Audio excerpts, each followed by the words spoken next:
Today, we're talking about a science backed way to regulate any negative emotion in seconds. Life is beautiful.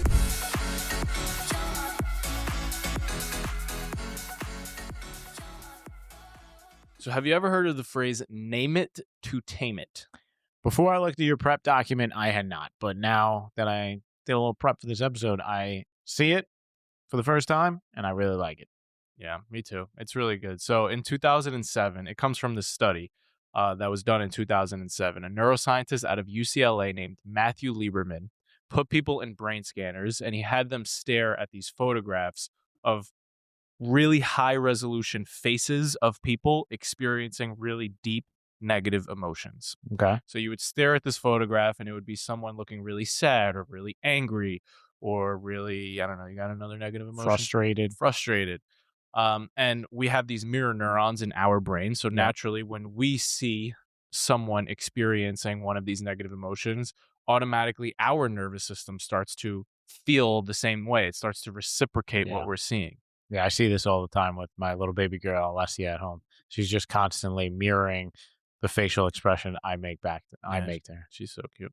Anyway, so obviously they had the brain scanners attached to these people, and when they saw the sadness, the fear response triggered. When they saw the anger or the fear response triggered in their brains in the amygdala. But then something really interesting happened. He had these people start labeling the emotion that they were seeing in those photographs. So if they were staring at an angry person, they would say, "Oh, that's an angry emotion. Oh, that's a sad emotion." And something interesting happened in the brain. The scanners showed that the amygdala, the fear response, when they labeled those emotions, toned down and it was less visible as a response. And the prefrontal cortex, the logical thinking, the wise part of the brain, lit up. Mm. And so the moment they labeled the emotion, it moved to the prefrontal thinking brain.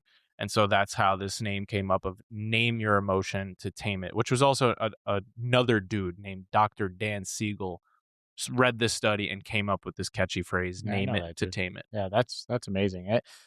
I mean, basically what's happening is it's getting you to kind of exit being so close to it, right? So it's giving you this like wider lens. Detachment. Yeah, this detachment, exactly. Yeah. And you know who is the master at this? Who? The king of New York, I'm going to go there. Jalen Brunson. Big body Brunson. Big body Brunson. He was interviewed after, I think it was game 4. Yeah, and on the biggest court. comeback in NBA finals And history. like I think one of the guys from inside the NBA asked him, like, did you ever have doubt during the time where you were down 29 points? And he said something that went super viral after. He said, you're allowed to think about the worst possible scenario, but then you have to go and do something about it. Yeah.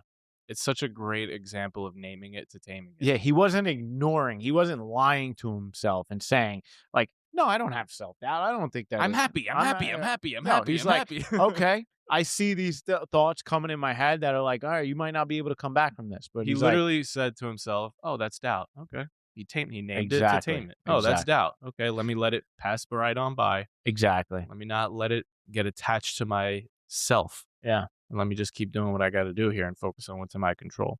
And this is very different, by the way, from venting. And I recently learned this. Venting is actually a terrible strategy Yeah. for coping with emotions. Because if you, I learned that there's a recent study that came out that basically debunked this myth that venting is good for you, which I've believed for the longest time. And then I actually started to like catch myself venting, and I realized it's 100% true because all you're really doing is replaying the scene or replaying the thing that got you to feel that emotion. And so you're just re-feeling the emotion all over again. So if I'm venting to you about something that my wife did or something that pissed me off on the way here, I'm literally re-experiencing the emotion and my whole nervous system is getting re-triggered by it.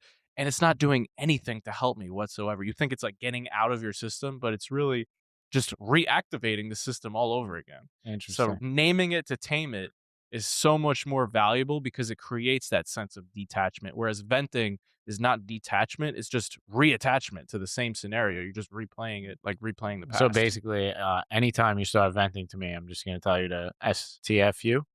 STFU. 100%. No more venting.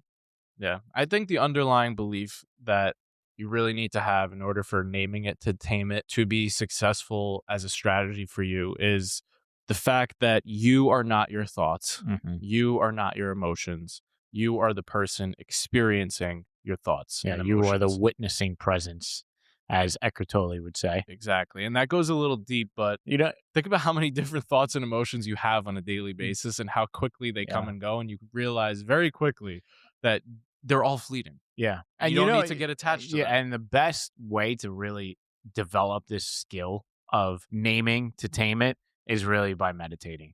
I And agree. I remember when I first started meditating, I did the Headspace, like 10-day starter pack. And that was one of the first skills they teach you. It's like you think of your thought that comes up as a balloon and you're naming it or taming it. You're witnessing it by holding a feather in your hand and Yeah. just touching that balloon.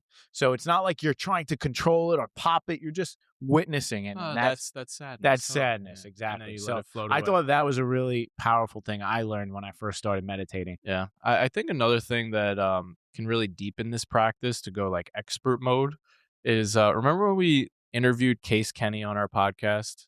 And he told us about the emotion wheel. Yeah. So they're like the classic things that we say when we name it. There's like, oh, I'm Happy, sad, I'm happy, happy, I'm sad, excited. anxious, But then he depressed. showed us this emotion wheel, which like breaks each of those major emotions down into like so much more specific things. So I'll give you a quick example. What does wistful mean? Do you know what that is? That's one of the emotions on the emotion wheel. Absolutely no idea. So wistful is a bittersweet longing. So it's basically the perfect example of this is it's your kid's first day of school. Let's say it's your daughter Alessia's first day of school, and you're happy for them that it's the first day of school, but there's also like this pain inside that like they're growing up so fast. Mm, So it's a bittersweet longing. I like that. That's a feeling of wistfulness. And the whole case here is the more specific you can get with the naming, the more of a master emotional regulator you can become. Yeah. The more you just are able to speak the language of your emotions. Yes. Yeah, I like that. Yeah.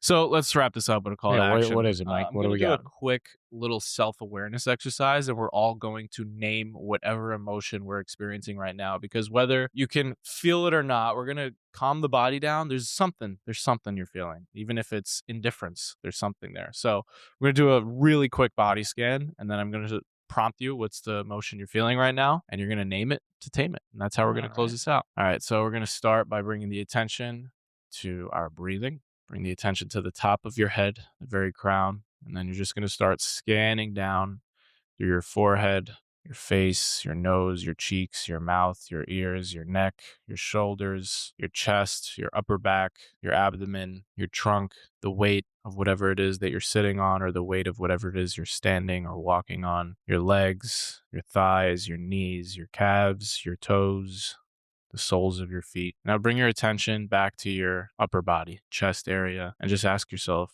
what emotion is running through right now? What emotion are you experiencing? Is it happiness, sadness, calm, peace, anxiety? Just name it. And then just like that feather in the balloon, feather it and let it go. When you're ready, you can open your eyes. What was yours? I actually had two at the same time. Nice. That's a good example that you can have both at like you can have Yeah. multiple. Yeah.